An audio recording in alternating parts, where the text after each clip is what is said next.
Greetings and salutations, Dota fans. Welcome back. We're ready for Reported. We've had a couple of weeks off. This is episode number 3. First one was kind of a pilot, not a lot of viewership. Second time, I think we got some things right. Hopefully we're going to build on that for this week's episode as well. We got a lot to talk about. Recent tournament results, the international. We're going to spend a lot of time talking about that. And speaking of teams that are looking very good come tournament time and looking ahead to the international, Team Dog. We're going to have MSS from Team Dog in to answer some questions for us, and as well as open line. We always have open lines here towards the end of the show. So, and to tell you the truth, since we only have one guest today, we might even do an extended segment of that looking ahead as well. So make sure you stick through to the next hour. Open lines, you can talk about anything you like, and yeah, all that fun stuff. So. Before we get into the meat of things, I just want to talk to you about Star Ladder. You know, you came back from, so you were gone for Star Ladder, and then when you came back, you were sick, so we didn't have an episode. I'm still kind of sick. Yeah, me too, jackass. I hate it. Like did you hear me hacking? I was coughing. Did you hear me hacking? Yes, but you're not on a microphone for a living. All right. But anyway, enough of that. Other tthan snot rags and the such, give me some. Tell me about Star Ladder. How it was to be there. It was really cool. Mm-hmm. Cyber Arena's like, it's this huge arena. It's a LAN cafe, and then they have a stage as well. Right. I really love how it's set up. Other than that, Ukraine was really cool to see. Yeah. They treated us really well. The hotel was really nice. Right. The venue was right across the street from the hotel. Very convenient. Weather was up and down, but other than that, the event was really cool, pretty well organized. The admins listened a lot to whatever concerns we had, whatever we needed. Right. There was an area to practice, warm up beforehand. There was like a lounge to go chill afterwards. It was really cool. The last day though, it was like ridiculously hot in the air. Oh, I bet. It was ridiculously hot. I don't know what it was, but I guess there's no, like, usually LANs are ridiculously cold. Oh yeah, exactly. It's like anytime you see like a LAN jacket, if something's marketed as like a LAN hoodie, we got some from a trip we recently took. Yeah. They are so thick. They're like 4 inches because it's thick. freezing. It's usually freezing at a LAN. I don't know. Star Ladder was really hot. Yeah. Like I think LD Merlini must have been dying sitting up there, like under the lights. Must have been ridiculous. Oh yeah, no, it's pretty damn hot in here. It's, like talking to some locals, it's apparently the hottest it's been in the Bay Area since I moved here today. Excellent. Yeah, it's super hot. Thankfully, Conrad had the forethought. We don't have the cheap lights. We have LED lights. So good. Not being killed off quite as bad. But, don't fire Conrad. Yes, exactly. Got that right. But so far as, and again, I know this is old news. Star Ladder happened a while ago. But, we haven't had a chance to talk about it on the air. Yeah. So give me, like, I'm sure you're going to be diplomatic and political. There's always about 10 funny stories that happen away from LAN at LANs. Give me at least one. Something funny, something. At least one. There's always at least a dozen, man. Always. They more or less all involve RTZ. Of course they do. And they're not exactly the most appropriate stories. Pick the most appropriate. One. Funny LAN story. I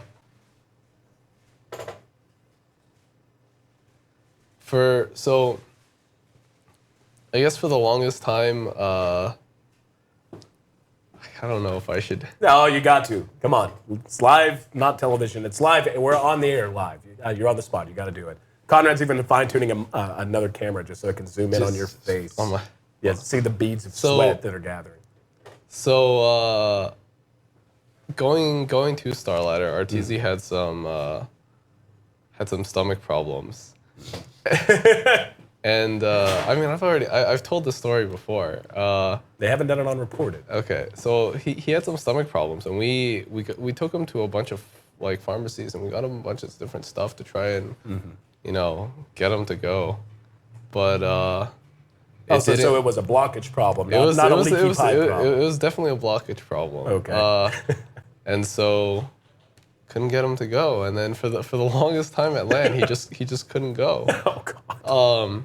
So let me get this straight. So it's an unbelievably hot building, and it's a hot LAN, and he just can't go.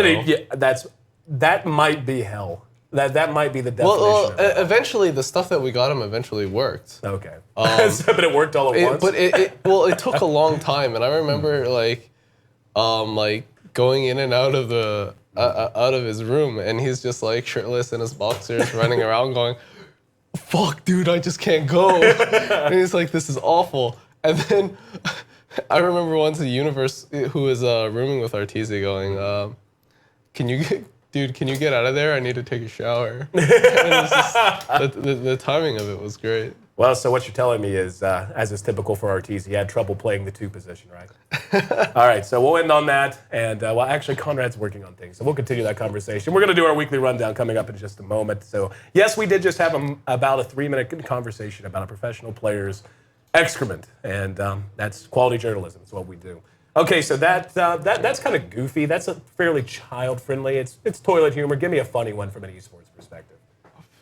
Yeah, the stuff that that we would think is funny. Like when we were at the International last year, the stuff we got into. I don't know. To be honest, like at the event, it's kind of a blur now. For the most part, the event, I just remember everybody being really focused on winning, to the point where I think we actually overthought some things going into Empire, going into DK. I think if we had took a more straightforward approach, we would have done a lot better. Also, if we had practiced with him, we would have done a lot better. Yeah, I would say that makes a bit of a difference. So. But third place is okay. Third place is all right, given you were playing with a stand-in it's on okay. a land of that caliber. So, yeah. We're going to go ahead and get rolling. We have a lot to cover this week. That was, of course, looking back at Star Ladder. To introduce myself, by the way, I'm AC, and that is Charlie. And Charlie manages North American Dota, a hell of a lot of it. So we do have a lot to talk about Dota Play Catch-Up as he was off for 2 weeks. So how about it, Conrad? Are we ready to span the globe? Span. Looks like spanning the globe. All right, starting with the news. Of course, leading off the news is the announcement of direct invites as well as the qualifying teams for the International 2014 taking place this July at Key Arena in Seattle. The teams invited to the main event this year are returning champions Alliance, TI2 champions Invictus Gaming, Quinella, Sure Things, Na'Vi, and someone out there understands horse racing and dog racing will appreciate that joke because it's damn clever. Titan, Fnatic, Newbie, Vici, Team DK, Cloud9, and Empire. For the most part, there's been very little debate concerning this field for the, I haven't heard a whole lot of people argue. Did you say EG? Yeah, or did I run past them? Whatever. I may have written it down wrong. I kind of typed it on my Well, EG. Yeah, EG, yes. No, we're not allowing them to go, actually. I've decreed that. But adding EG to the list, I don't think there's been a whole lot of debate about these teams. Would you agree? Yeah, for the most part, I can understand, and I more or less agree with all of them. Mm-hmm. So, no qualms, really. I guess some of the things that might have been suspect was, for me, it came down to maybe Fnatic, maybe Roxkiss. Mm-hmm. And I can understand the argument for Fnatic. Yeah. They have achieved more than Rox, right, despite at times looking like a weaker team. Yep. But overall, if you look at the totality of their achievement, especially over the last year and the last year and a half, they probably do deserve the invite, especially given their consistency. Yeah. The other one was Newbie or LGD. Mm-hmm. And I guess given that Newbie is largely composed of former LGD players right, who have achieved more and do look like a stronger team, mm-hmm, I would give it to Newbie as well. Yep. I agree completely. To me, there are 3 tests when it comes to these kind of invites. Mm-hmm. One is just overall achievements, past achievements. That's very simple, clear cut. Mm-hmm. 2, stability. That's something obviously the Valve values higher than just about anything. Whenever you're considering these, is this a team that maybe is just good today, maybe won't be good tomorrow? Right. Are they going to stay together? Will they be disbanding and all that? But mm-hmm, also the eyeball test. Over a long period of time. And it's one thing to see verifiable results. It's another to see a team that maybe just couldn't get over a hump and has trouble placing well, but when you see them play well, you know what they're capable of. Right. By all 3 standards, I think these teams really are the money shot. So let's move on to the qualifier invites, and that accompanies the main. Yeah, I think this is the interesting part. Yeah, because let's be honest, right, the invites, everybody called them no real like. Right. Yeah, the qualifier invites. There's a lot of storylines going on in all of these regions. This is the meat of it. Yep, this is what I like. All right, so each qualifier will be lasting 4 days, obviously 4 different regions, and they'll span all throughout the latter half of May, and we'll take them one by one. The Americas qualifiers, that'll be beginning on May 12th. That'll feature Union Gaming, Sneaky Nyx Assassins, Spirit Osiris Gaming, eHug, CNB, Esports Club, Team Liquid, Revenge Esports, North American Rejects, and Top 5. Quick thoughts. Team Liquid is obviously, I think most people would put them as the favorites here.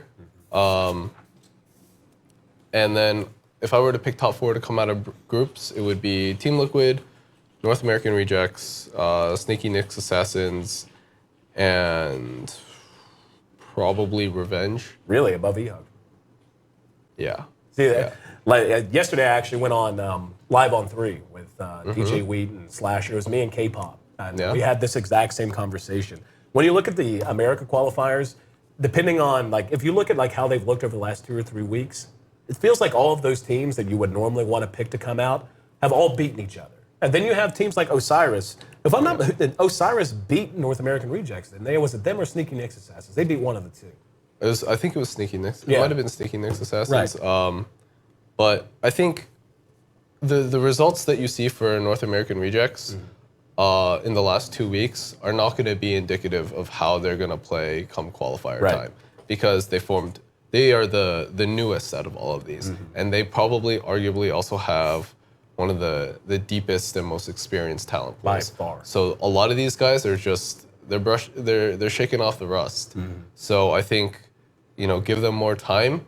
Come May 10th, they're going to look like a fairly different team. And I think they're going to give a lot of these teams that that don't have that pedigree a lot of trouble. So I think it's going to be between them, SNA, Liquid, and Revenge. I pick Revenge because they've always been that sort of on the cusp American Very team. close, That if you're an American team and you're in a slump or you got some issues or whatever, and they're playing well, they're going to take a game off of you, or they might even beat you. And then Sneaky Nicks Assassins. I know PPD said this in the studio.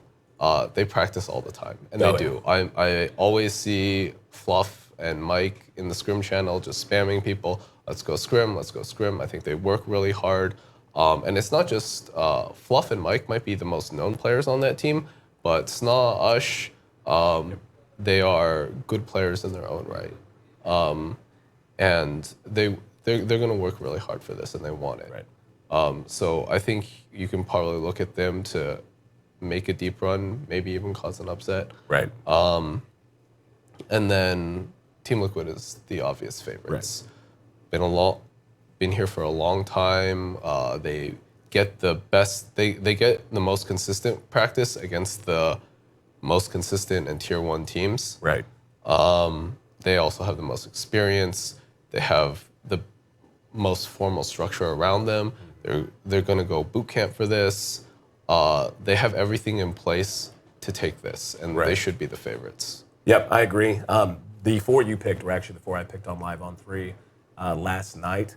I want eHug to win. Like, I want to see them make it out of groups. I don't want to, in terms of overall who's going to end up going deep, I think it's going to be North American Rejects and Liquid that ultimately come out of this. And to me, I really like the idea of Team Liquid being the qualifier, and then the wild card team that still goes to Seattle. Can you imagine how fun it's going to be to watch North American Rejects with that lineup that have all been there playing for a chance to make it in via the wild card? Like, that's the story. I mean, the storyline for them is they literally formed just for the qualifiers. 2 of them were off playing League of Legends like a while ago, and they're just like, all right, let's give it a shot. We're in. And if they actually made it to TI, how crazy would that be? How much would that, if they made it to TI, how much would that say about individual skill versus team stability? I mean, if they made it to TI, team stability, individual skill. It's sad to say, and it may not be popular to say, I think it says something about how deep the talent in the Americas is right now for Dota. Oh, absolutely. I mean, people give the NA scene a lot of shit. Being unstable, not as good, Game Burger, Dota. But I think those people just don't know the scene. There are just lots of talent here, and it's just a matter of making it work together. Well, we spent a little bit of time on that. How about we move on to the Southeast Asia qualifier, which, if we're honest, this is one that most, myself included, the one that is probably the least easy to like just suss out and pick. Like, I mean, some of these teams are very familiar. I'll just read through, starting from the top. Mineski, Myth, Myth Trust, MVP Phoenix. You got a chance to see them firsthand. I'd like to get your opinion on that. Scythe, of course. First Departure, Arrow, Rex Regum, Zephyr, who everyone loves. They're kind of a darling in the scene, and I love that those guys are doing well right now. Loved and hated. Loved. I say, I don't. Why would you hate Zephyr? Like, what possible reason do you have? I mean, that's a whole nother can of worms. What? But I mean, we don't know anything. We don't know anything friend... about Sea Dota. You know that. We got to talk about something. Okay. We'll table that for the minute. Let me get the rest out.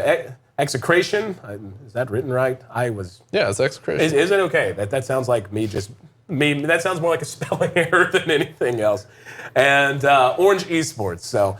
I talked about this very, very briefly on Live on 3. This is not my territory. We're going to have great coverage from that. Yeah, it's not really mine either. Right now, I wish I were gods, but I'm not. I also don't want to have to do an Enchantress cosplay. But I think the clear favorites here are Scythe and Arrow. Yep. I've seen a little of Arrow's games. Those guys, and they're young, so they have a lot of potential here. Yep. And I think they should be pretty hungry for this. Scythe is probably the favorites with the people they have behind them. Yep. To be honest, I'll go through the list. Mineski, Filipino team. I've been casting people under that name going back to when I first started casting Dota. Never much impressive. Me neither. Yeah, I'm not really that impressed either. Myth Trust, MVP Phoenix. They lose to Zephyr. Right. Scythe, like I said, the favorites. First Departure, I could see them making it out. Arrow, I would give them second. Yep. Rex Regum, I have no idea who that is, to be honest. Never seen a game. Idea. Not one game. Zephyr.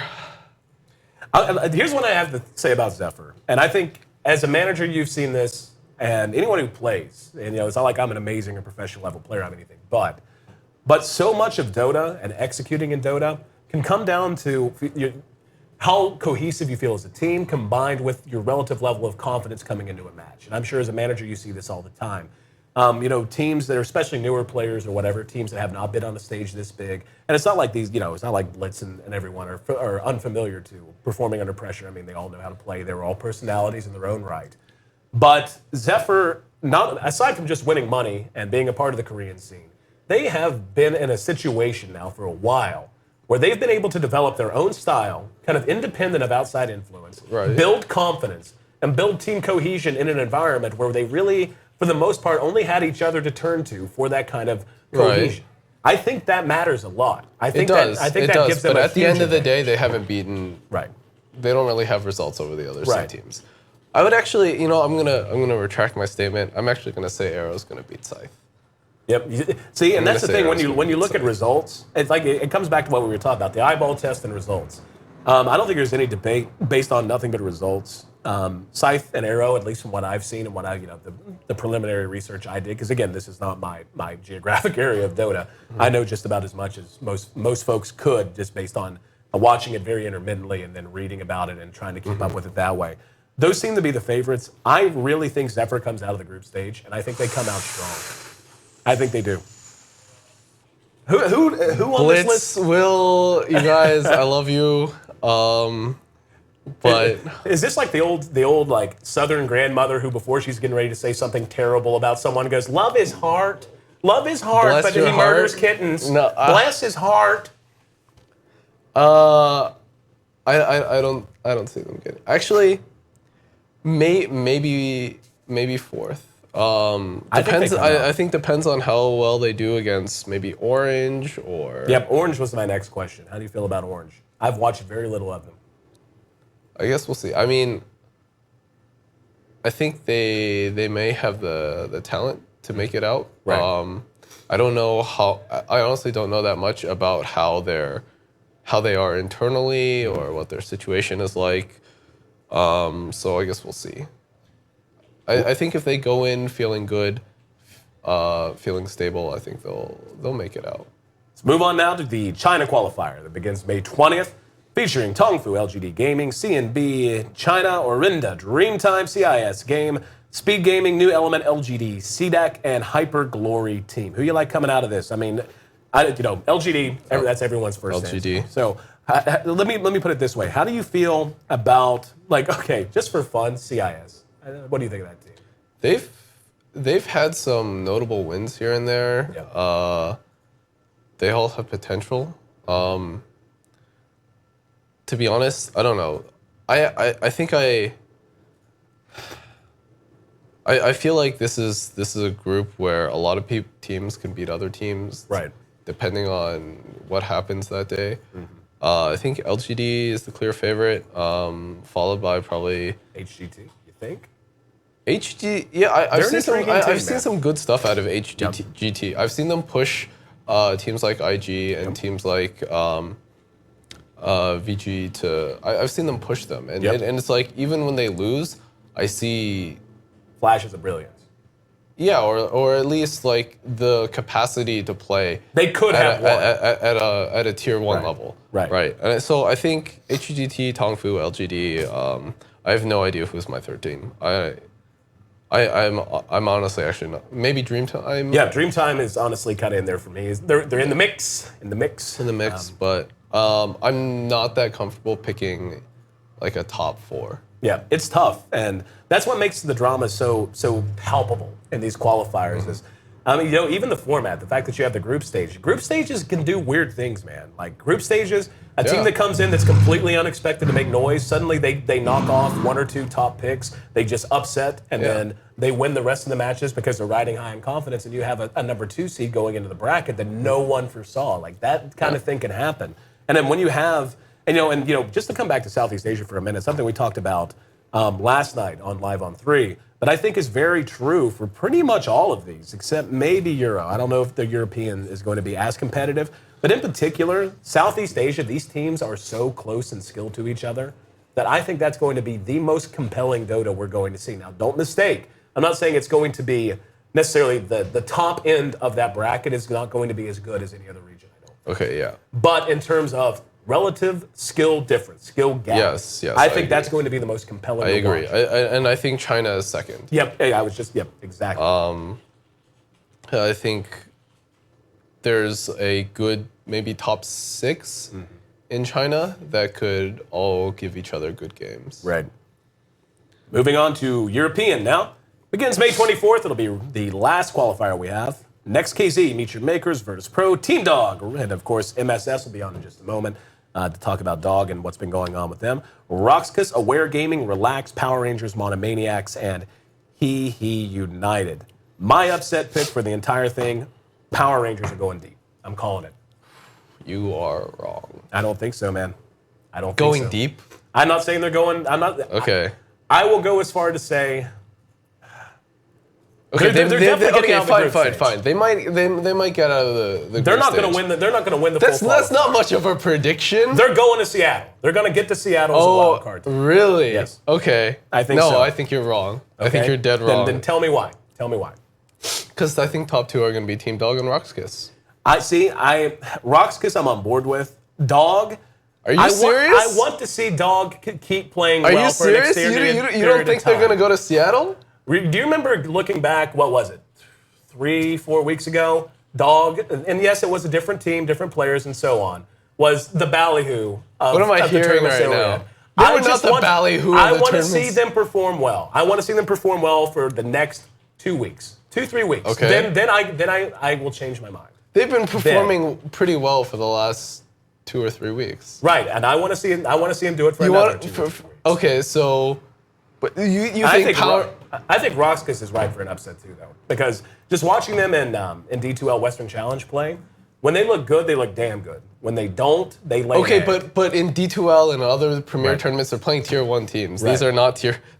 Most of these teams in here are not tier 1 teams. Yep. Roxkus should beat these guys just They should. based off of individual skill. I mean, I don't see an like a real upset.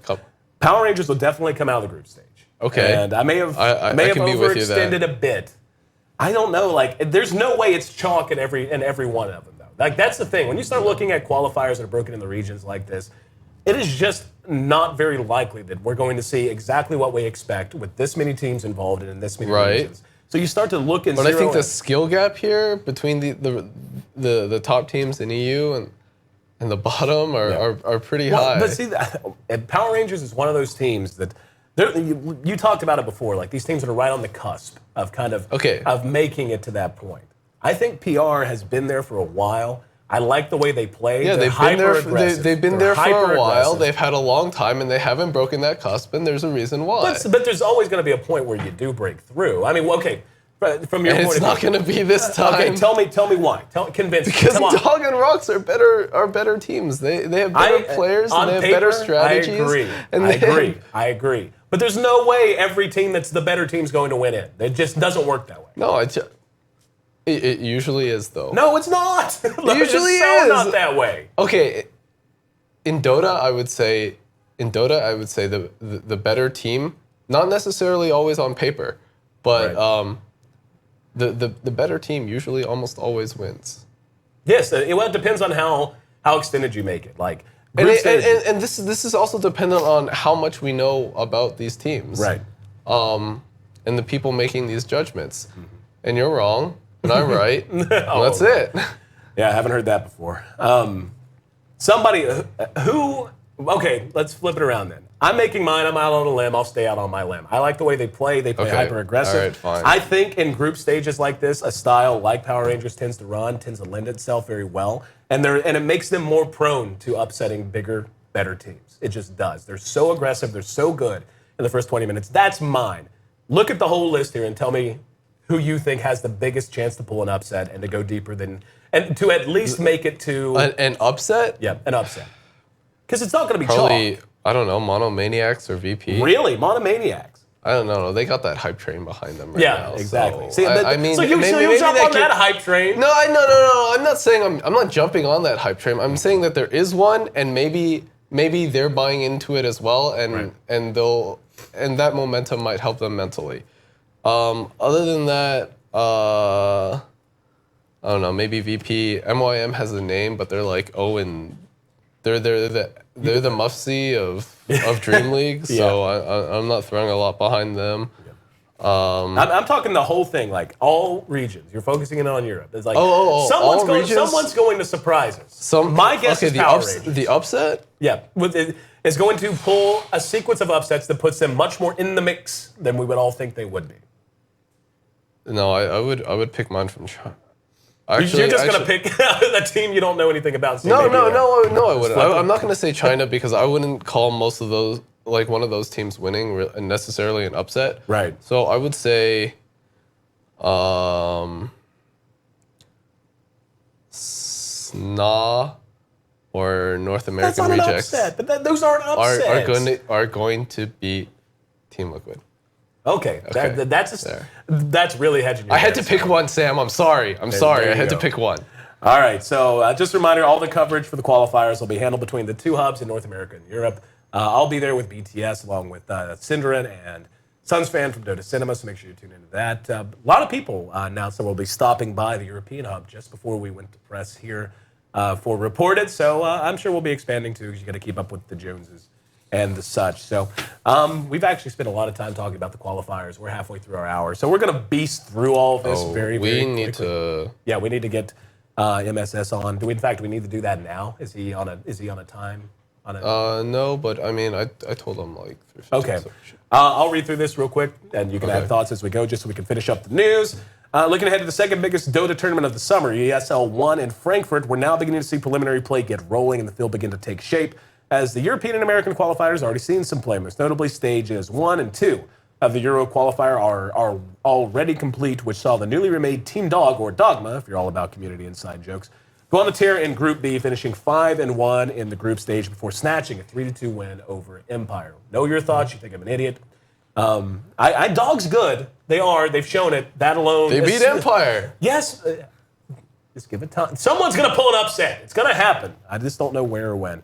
Anyway, they, let's see. And Fnatic also got a win over Cloud9. So, Fnatic's all over the place, man. They're up, they're down. They look good when they look terrible. They lost today. I don't even know. I don't know. Moving on to Bucharest, looking back a little bit now, the team, Bucharest also recently concluded. 14 field whittled itself down to Alliance Cloud9, and the defending international champs took it 2-0. Arguably, though, the biggest storyline of the tournament was Fnatic's abysmal performance, falling to eventual champions Alliance, but also losing to fuzzy huggy bears or whatever, the fluffy bears. Fluffy bears. I'm sorry. Fluffy bears.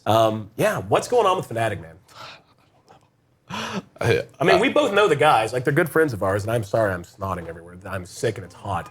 But, like, seriously, what's going on? To be honest, I don't know. Anything can really happen at a LAN. I would say, I don't know. Maybe they're trying to figure stuff out. They're going to be boot camping in London soon. So I think that'll be a good time to judge and see how they do. I'll tell you how they do in scrims. Sounds fair. D2L Western Challenge. We're getting down to the tail end of our play now. We saw Fnatic fall to Cloud9. Cloud9 now 1 win away from challenging for a top seed. EG and Na'Vi are sitting up near the top. Still, some things could be done to shake things up towards the bottom and towards the top. But for the most part, we got an idea of our field. Alliance is sitting at the bottom, man. I don't even think they're going to make it into postseason play. Like, they're going to have to beat EG to do it. And yes, they did recently, but still, that's tough. It's tough. I mean, I think they have the potential to do it. Oh yeah, they certainly can. We saw it. But I mean, to be honest, this might not be too high on their priority list. I'm sure. They're going into TI and they're going into a lot of big lands, Dream League, ESL. They've mentioned before that that when they don't like really sit down and practice and go through the paces of really preparing for matches and preparing for tournaments, they have tended not to do well. Right. And so I think regardless of what happens in the D2L for Alliance, I don't think you should really take that as how they're going to do. Oh, absolutely not. Still, I mean, it's a chance at a decent prize pool. So yeah, we'll see. It should be a good match, though. That should be coming up Saturday, I think. It is, yes, this Saturday, 18 CET Alliance versus EG. There you go. Doubleheader. Let off with that. Hell of a way to start a Saturday of Dota. But that's it for the news. We're done going around the world. How about we go get MSS? So give us just a minute to get him on the line. We'll be right back with Reported. Once again, it's going to be Team Dogs MSS joining us right after this.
And we're back. We've got our man on the line. His name is Arif Anwar, and he is, of course, a player for Team Dog, who we've already had a little bit of a conversation about. Looking great and really looking to be in strong position, charging forward to summer tournament season. We went away. We're gone. Now we're back. Hooray. Hashtag fire Conrad and hashtag turn on the damn air conditioning. Moving on.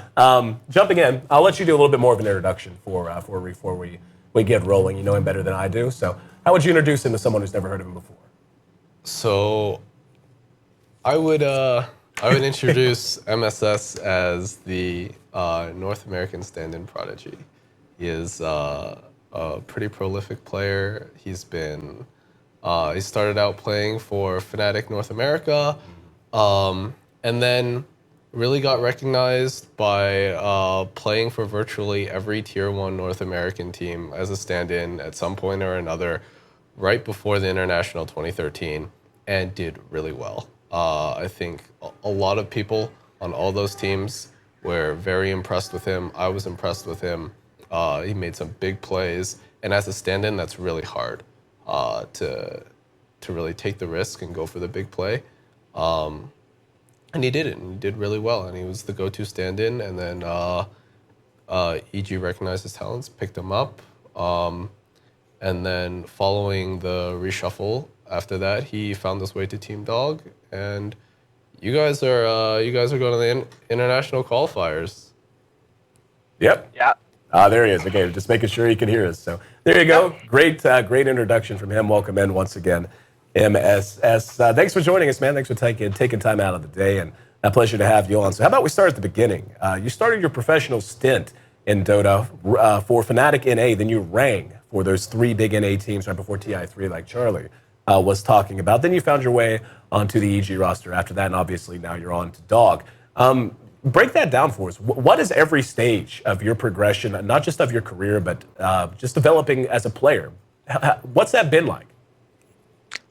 It's been an interesting ride. Fnatic NA days, I didn't take Dota that seriously. It was just for fun. Mm-hmm. Then me standing in for like every team, that was a fun time. Yeah. I was playing really well. Then the EG days, those were some depressing days.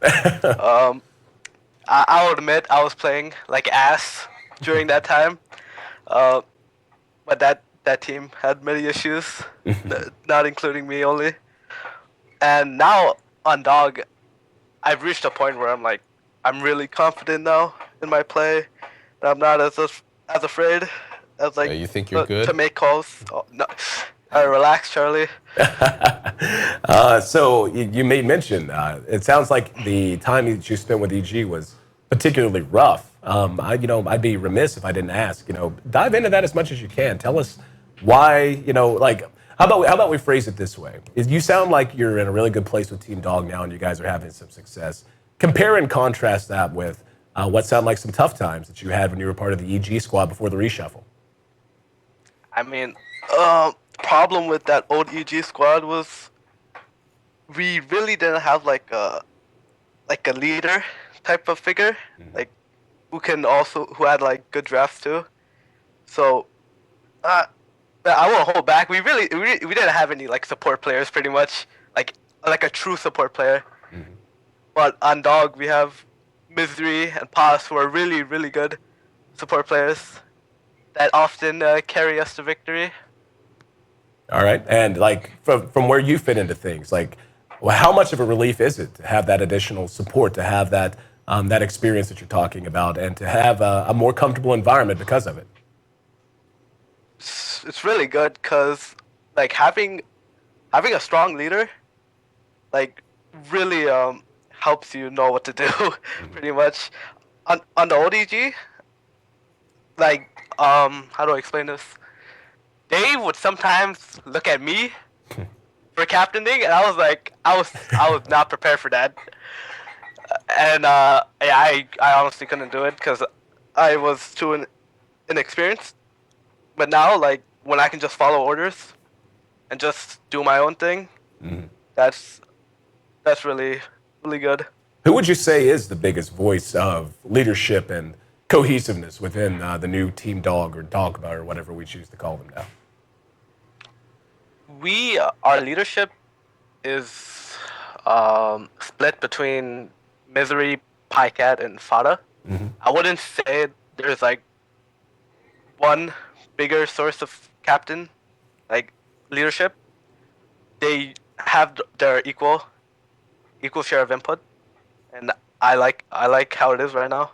Mm-hmm. It's really nice. Well, let's go ahead and talk about not just where things are today, but how things evolved to where they are currently with Dog. Started out originally being Pycat, Misery, You, Fogged, and Demon, and Smoggling. And now the latter three are gone, and Fata and Pos are in.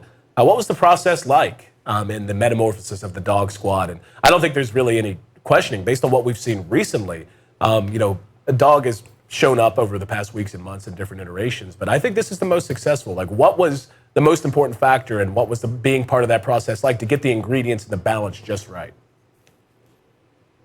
All right, so let me just summarize the history of Dog. Like always, Boba recommended me to a team for a stand-in because Team Dog needed a stand-in one day, and Boba recommended me. So I played with them, and apparently they really liked me. So I started playing with them more afterwards. And I don't know, like, just eventually I kind of sort of replaced Demon again. This kind of, sort of, accident. That just always happens, apparently. And so we had, what was it, me, Pycat, Misery, Smuggling, and Fog. Yeah. And we started playing. Like, at first it wasn't that serious, but then we started scrimming, like, normally. Like, 5 to 6 hours every day. And we started doing really good. And we were placing well in or doing well in standings for tournaments, like Dream League. But then, I'm not going to hold back. We didn't think Smuggle League was as good as, like, everyone else. So we were looking at other teams, and Sigma were having their issues. So we're interested in Fada, but the Germans are like a 2-pair package. So condolences, Fogged, nothing personal. Pos pretty much came with Fada, so we tried that out, and at first there were some issues like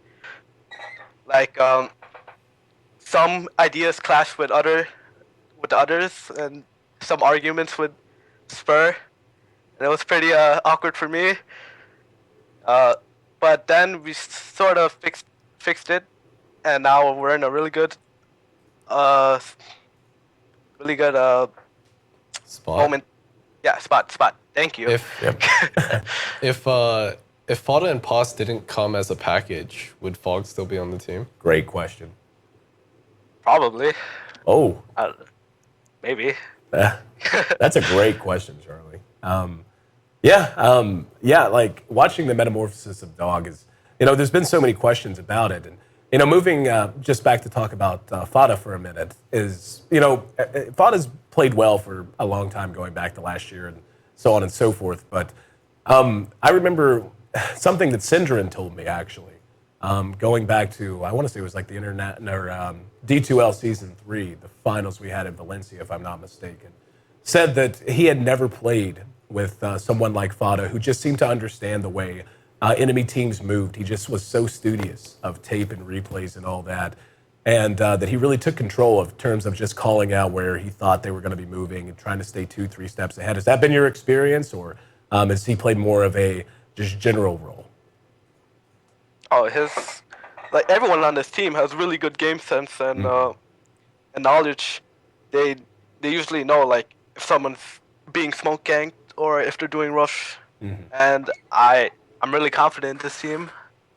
And at our shots for TI in the qualifiers.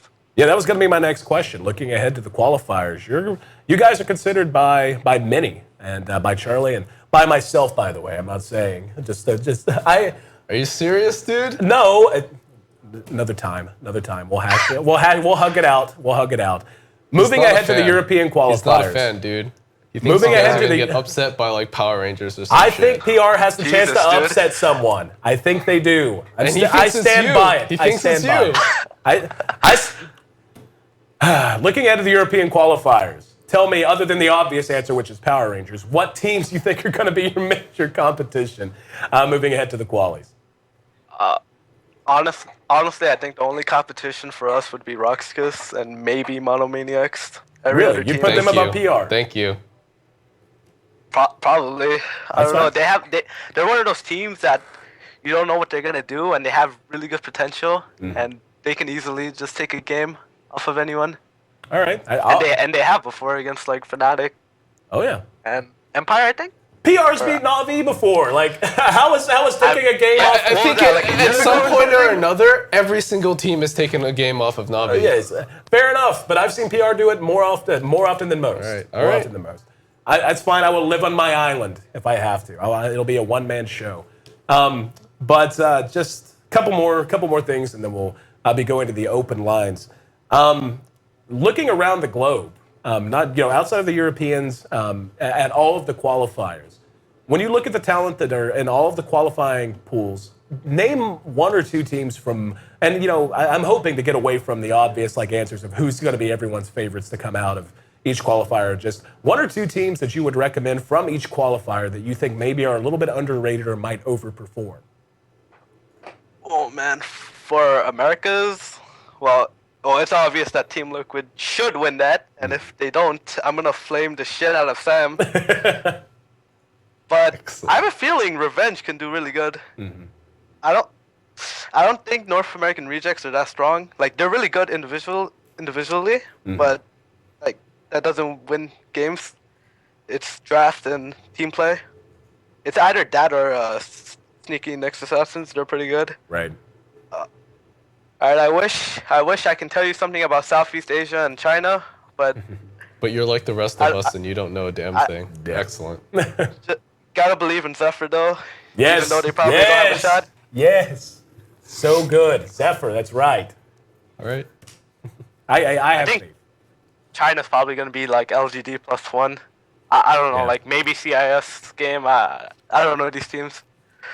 All right, finally, last question, man. And I know a lot of times this stuff is kept hush hush, but a lot of talent on your team. You guys are a favorite to come out of the European qualifier, and certainly very high profile looking ahead to tournament season. And congratulations, by the way, for your win in the quali for Frankfurt as well. So all of these things seem to be moving in a general direction. Talk sponsors with me, man. Do you have anyone that you're talking to, even if you can't give names? Are there people who are looking to put a label on you yet? Someone looking to put a collar on you? All I'm gonna say is that we'll probably be sponsored in like the next 4 days. Awesome. So 4 days from now, we can expect. Is this going to be like tweet announcement of an announcement, or is it going to be like full announcement? Like, is it in the plans? Is it going through, or is it already confirmed? You're just waiting to announce. We're just talking to like these two sponsors, and we'll decide which one's better as a team. And it'll probably be announced ASAP. I have one more question. When you guys get sponsored, if you win, are you gonna still tweet out "Wolf Wolf" after every match? Of course, man. Dude, we're trying so hard to like stay as Team Dog under these sponsors, man. That's not gonna happen. I'm telling you, that's that's the probably dream. not gonna happen, dude. It's a dream, man. Good luck with that, dude. Yeah. All right. Thank you so much for joining in on the call, and I'm sure everyone really enjoyed. Before you go, a couple of things. One, I want any final shout-outs and such, and certainly plug yourself, your social media, and all that. But two, you're always going to be stand-in.mss to me because in D2L Season 3, you rank for 4 teams. 4 separate teams you rank for in D2L Season 3. So you're always going to be stand-in.mss, no matter what sponsor you get. But speaking of, go ahead and plug the folks you want to plug, man. Well, I don't have any sponsors to shout out to yet. As people, I'll give a solo shout out to Liquid Boba, Sam Sosal, whatever. That's it. All right, thanks, and hope to be in touch with you soon. And of course, good luck in all your matches, man. We all can't wait to see what Dog's going to be up to and how well. things are Also, gonna shout out to Conrad. There you go. Shout out to Connie. No shout outs for Charlie and I. I don't That's get me. one for all that free work that I did for you guys at the very beginning of Team Dog. All right, shout out to Charlie. Shit, man. Yeah, and now I'm chopped liver. Is that how it Yeah, goes? fuck you. Hey, you said that they were gonna get upset by Power Rangers. I said it could happen. It could. It is not going to I'm be not chalk. even entertaining the and possibilities. every single qualifier will not be chalk. Someone's going to lose. All right. Anyway, thanks so much, man, and we hope to have you back. We'll try to have you back on sometime in the future after you guys tear through the qualies. How's that sound? Sounds good. All right. Thanks for having me. Yep. Once again, go ahead. You want me to like tell my Twitter or something? Yeah, man. That's what I was saying. Like you can drop your deeds. Yeah, all right. You can follow me at MSS Dota. I don't stream anymore. Like maybe I'll stream Don't. at boot camp or something. But if you do follow, if you want to follow my stream, it's twitch.tv/MSS Dota. There you go. Make sure you check him out. Once again, that was Arif Anwar, also known as MSS of Team Dog. And we'll be looking forward to see how they perform coming up in the future, going into the European qualifiers. So we had another segment kind of planned out. We're running out of time, though, so we're going to go to open lines. Before we do, though, I'm just going to let you read it. Tell the folks what you think are the significant changes and insignificant changes. You know what? These are my notes for the patch. This is how I feel about talk shows and like patch notes and stuff like this. Hey, I think five. it's so. You don't leave me hanging? It's so. I hate going over patch notes. Talking about it, like me, what I'm gonna take out of a patch note, right? And the change logs and everything is going to be watching the actual games, right? Like exactly. I like honestly, like I love all you casters. Don't kill me at the next LAN, but I don't give a shit about your patch notes. I don't give a shit about your change logs and what you think about them.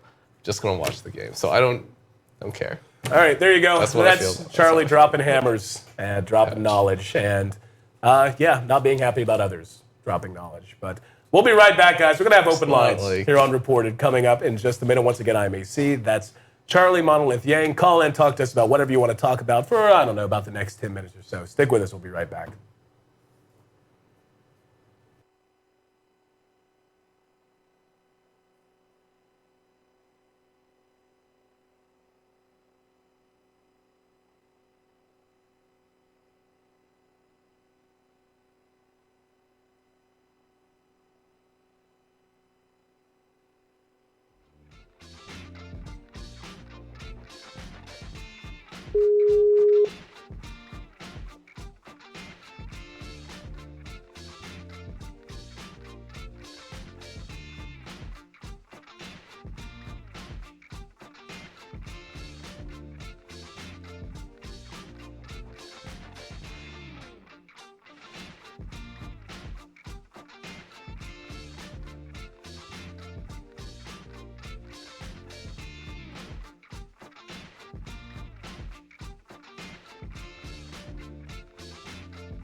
And we're back. Lines are open, and you should have information on how to get in touch if you want to come on the show. We'll be doing this for about 10 or 15 minutes, give or take.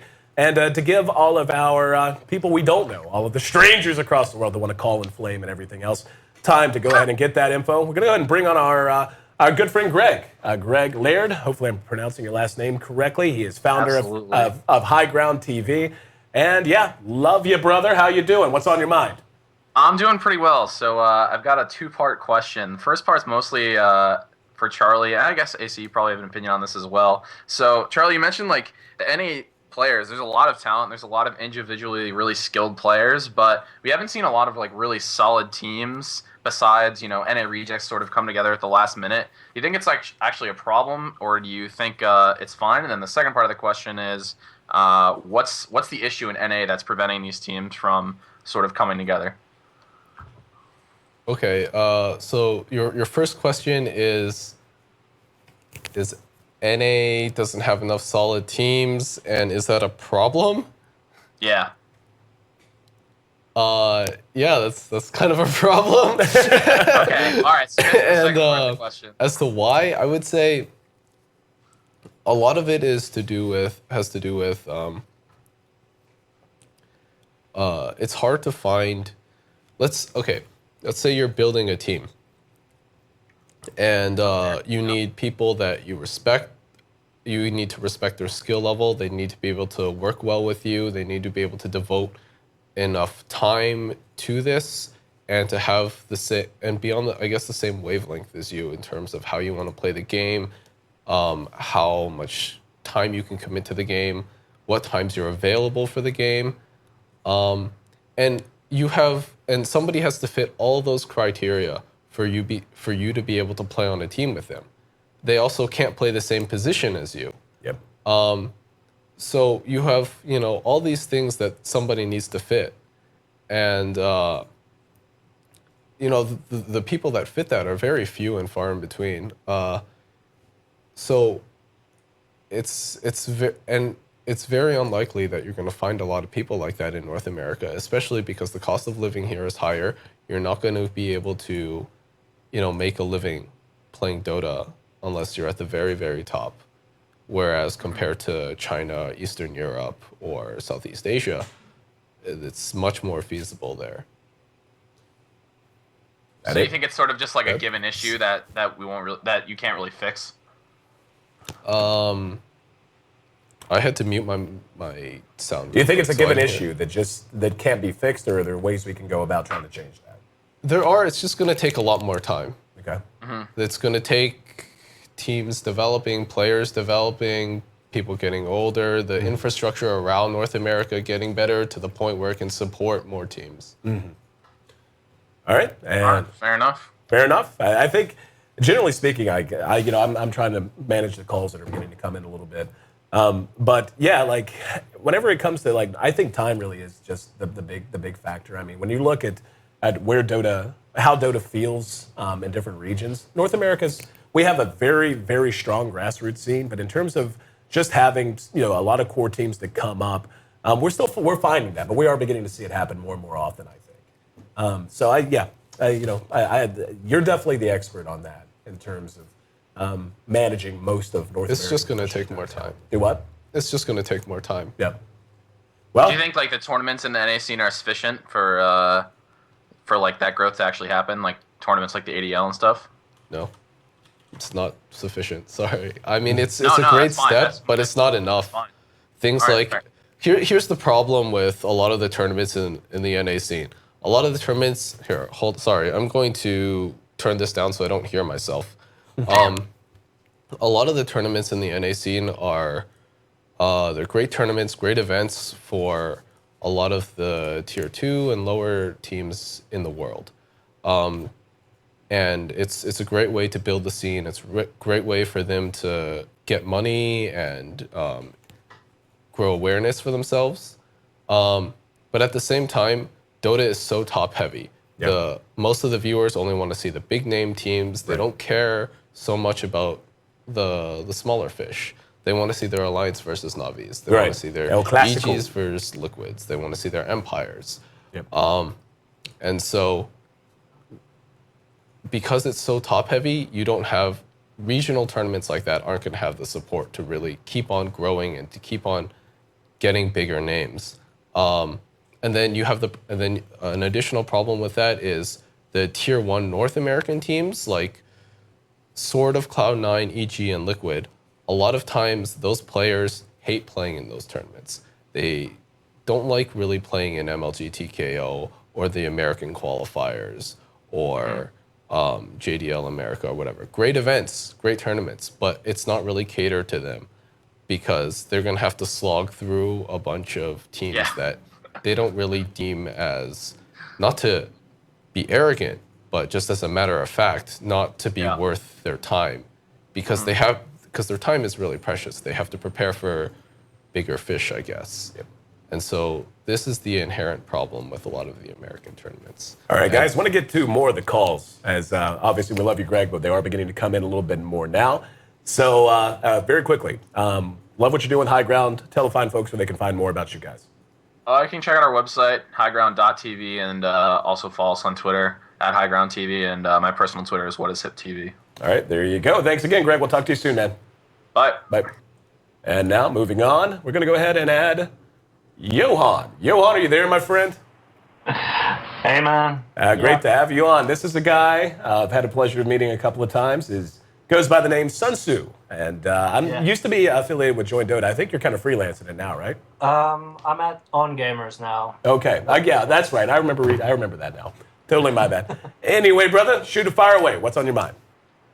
Yeah, I'm gonna risk it a bit. I've got a bit of a reputation as a sort of European specialist, but I'm gonna risk it a bit and say that I think you're selling the sort of the depth of the European qualifier a bit short. Power Rangers, I like them. Yeah, Monomaniacs, they're cool. One of the things that I have is a bit of a dark horse because I can't really decide if I think they're gonna go far or not. Is next KC. I think people are really quick to write them off. So they were also quick to write them off back at like the TI2 qualifier, and they actually went in there and they got top 2. Yep, I remember that. Beat out Mouse, who ended up getting to TI. Yep. So like, I think there's more room there than is being sold. The bottom of the bracket, like your Aware and United, those aren't that strong. But yeah. So like, looking at that, okay, I'm gonna turn it around on you and see, like, I like the European field quite a bit. I think there is upset potential, and like I said, it's just utterly improbable that every qualifier goes as chalk. It's not going to happen. So out of the Europeans, I mean, pick me one team that you think could shock the world and not just come out of the group stage but make noise in the bracket that follows it. I know Monomaniacs is probably the safest bet to sort of go fairly far right now. They have a very clear play style. They sort of pick these early game. They just put the pressure on you, and they can get in under sort of where the general timing of the current meta is, and that's actually what got them the win against Fnatic recently. They took a 2-0 over Fnatic because Fnatic weren't willing to shift down their timings. So I think they might work out.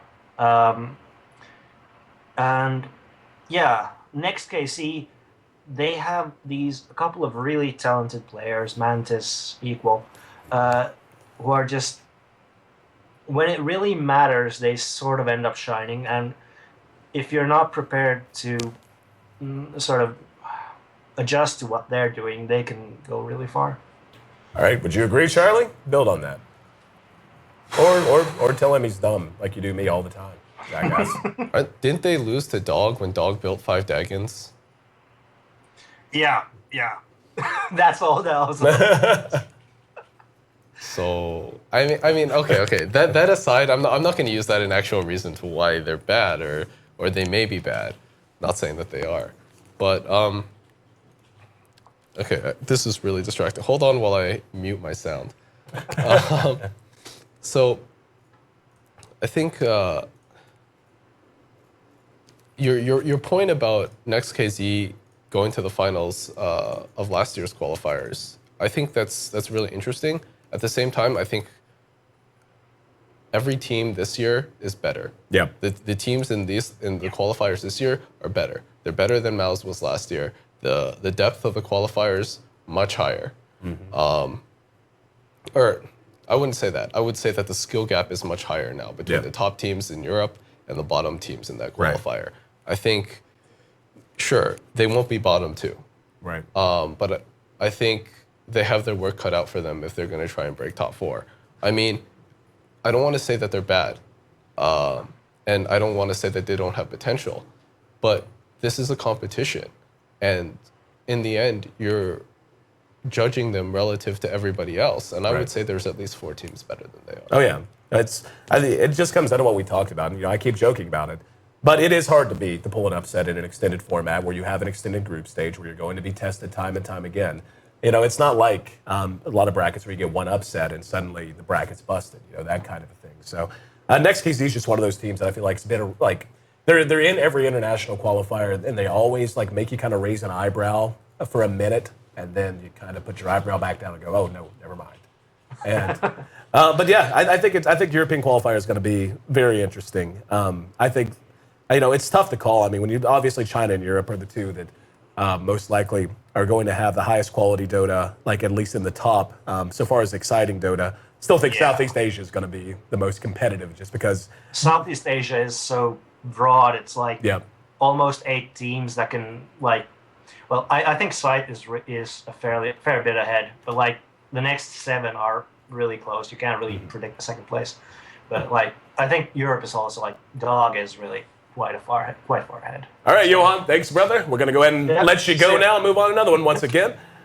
This is Open Lines. We'll probably take another call or two, and in the process, hopefully get to hear from you guys. We have been taking some folks that we know, just because I know Johan's a very insightful guy, but I'm going to try to bring this guy on. He's been trying to call pretty much from the beginning and just haven't had a chance. So I'm going to go ahead and add him to the call and just hope that, let's see, was it him? Nope, hang on, scroll back up. But yeah, while I'm making sure I get the calls lined out, like, do you agree with what Johan said, or do you have a different take on things? That generally, or his point about next KZ? Generally, just anything about that call. Yeah, I mean, sure. I think we came to the same conclusions, and I think we have somebody else. Yep, I want to grab him on. Actually, I really do want to try to get this guy on. Okay. Hopefully he'll be jumping back on. But yeah, it's all right. There we go. Andre. Andre, welcome to the show, man. How are you? Andre? Andre? Andre going once. Andre going twice. We can't hear you. If you don't have a mic. Andre's out. Yep, sorry, brother. Go to our next one. This will be another Andre, actually. And we will be, let's see, I'm pretty sure I can add him to the call. Yes, we worked. Did you end this call? I shouldn't have. You did end this call. That's fine. We'll call it back. Oh, the joys of trying to use Skype to run a call-in show. We need a talk box is what we need. But hopefully we'll be able to get everyone else back on. So, Andre, still trying to get him on. But here we go. You please. All right, this should be Chris. Chris, are you there? Yes. Hi, Chris. Welcome to the show. What's on your mind, man? I'm just wondering, since Charlie's in the business and such, just wondering about the likelihood of Dog picking up a sponsor before, say, ESL or TI qualifiers. Just wondering your thought on that. Very likely. I think you heard MSS was on the show earlier. Yep. He said next 4 days they should have something. Oh, really? Cool. Sounds good. Very likely. And just wondering about your predictions for TI, but I think you guys are on through all that. So thanks for answering my question. All right. That was, yep. Thanks, Chris. Call back again tomorrow, next week, all right? Peace. Thanks. Peace. All right. We'll see if we can get on Slade on next. Let's see. Nope, no, I can't because he stopped calling. But we'll try to get the other Andre on because he was trying to get on before, and hopefully he'll recognize this. But yeah, it's exciting, I think. And, the MSS spoke very definitively about the sponsors. I think there's something they're pretty sure is going to come through just based on the way he talked. I mean, he didn't say in the next week. He said in 4 days. Yeah. So I think that's a little too specific. I know there's been one that's been looking at them for quite a while. Mm-hmm. And I think they've been waiting for the right time, and this is as good a time as any. Mm-hmm. Any guesses? Anyone you can think of that's trying to come into the space? I know what the answer is. Oh, you do, actually? Yeah, I just can't say it. Oh, come on. All right, there we go. We'll let you be bailed off on that. This is Andre. Andre, welcome to the show, man. What's on your mind? Nothing much, sir. Do you hear me okay this time? Yeah, you're a little muffled, but I think we got the gist of it. We can hear you. All right, nice. Actually, the previous gentleman kind of covered my question. I more deal with, I guess, more or less, much like yourself, the business side of esports, and I was just more or less wanted to have maybe a brief discussion about who could be potentially picking up Dog. One of the 2 major names that came to mind was Dignitas and I believe Complexity don't have a team. And I think in terms of the caliber of skill that Team Dog have, they'd kind of be, the 2 names that I could think of. What do you guys think about that? I would say that both of those are probably incorrect. Both of you got to speak up. You're on I would say microphone. that both of Both of those are probably incorrect. It is most likely neither Dignitas nor Complexity. That's interesting. See, like, I was thinking the same thing, but I think that's a great point that he brings up. Like, come on, you got to give us something. Nope.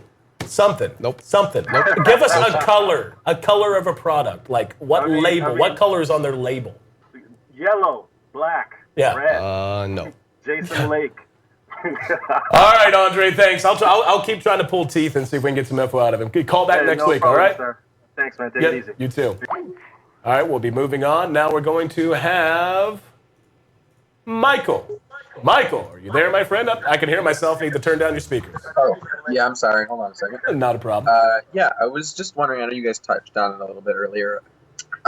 So why is it, do you think that the Western, the North American Dota scene isn't really as prevalent as, some of the Europe and Southeast Asia? Do you think that could possibly change in the future? Like I said earlier, it's mostly just because I think a lot of it has to do with just infrastructure in the U.S. It's harder to live and play Dota. It's harder to commit time to this. Yep. I think the prevalence of console gaming in North America in particular, I think that has a big effect on it. I think, I think part of it is, Southeast Asia, Europe, they have more PC culture. Yep, PC exactly. bangs are more of a thing over there. Yep.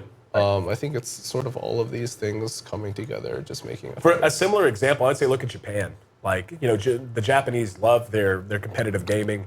They love social gaming, so Dota or League would be a great fit, you would think. But their culture is just geared a different way. They tend to be more about arcade culture as opposed to, sit at your house, play on your PC, even LANs and such.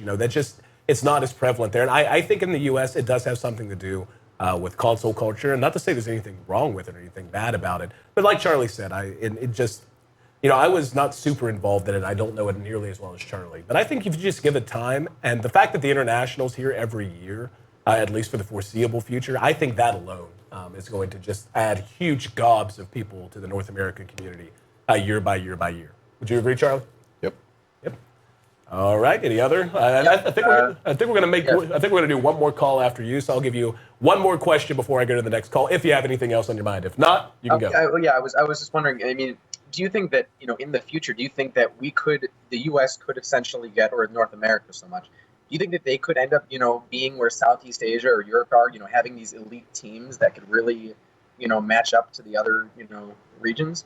I mean, I look at think EG. we already do. Yeah, I was gonna say, look at EG. I'm saying that, right. I certainly agree that EG is top tier.